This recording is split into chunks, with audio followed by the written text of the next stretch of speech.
A rather interesting new court case against Apple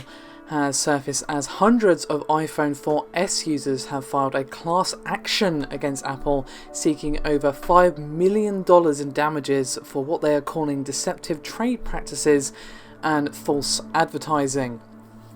Now basically they are claiming that Apple failed to notify owners of older iOS devices about the new software update potentially slowing down performance of their slightly older phones and whatnot.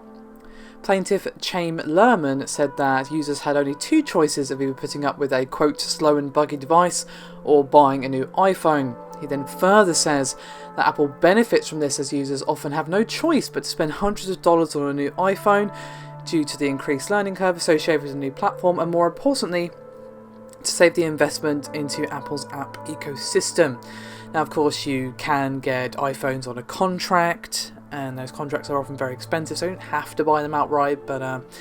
even with that in mind, if this is true, it's still pretty damn shady. Now, the most interesting claim of the lawsuit is that Apple was well aware of the impact that iOS 9 would have on the functionality of iPhone 4S through internal testing or other means, but according to them, chose not to warn people and broadly advertise the new OS for its positive features such as enhanced security, faster performance and longer battery life. Now, of course, plenty of people are going to be in the know, as it were, when it comes to smartphones and iOS updates and how the latest update of any operating system on a phone or even a PC can have negative impacts on performance and other things, but obviously not everyone is so technically savvy. And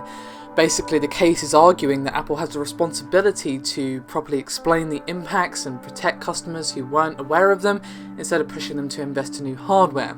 So essentially they're accusing them of deliberately hiding the fact that it was going to have a huge impact on iPhone 4S in terms of performance, functionality and whatnot, hid it from them, basically to either push them to upgrade to the new one, often spending hundreds of dollars or getting into an expensive contract, or stick with this slower device because they most likely had to upgrade to iOS 9. Sometimes games and other such apps will not work unless you have the most recent OS on your device. So it'd be interesting to see where this one goes and how much proof they actually had that Apple knew about it via internal testing and whatnot. I'm definitely going to be keeping my eyes on this one, but for now that is all the information available, so thank you very much for watching. I'll see you next time.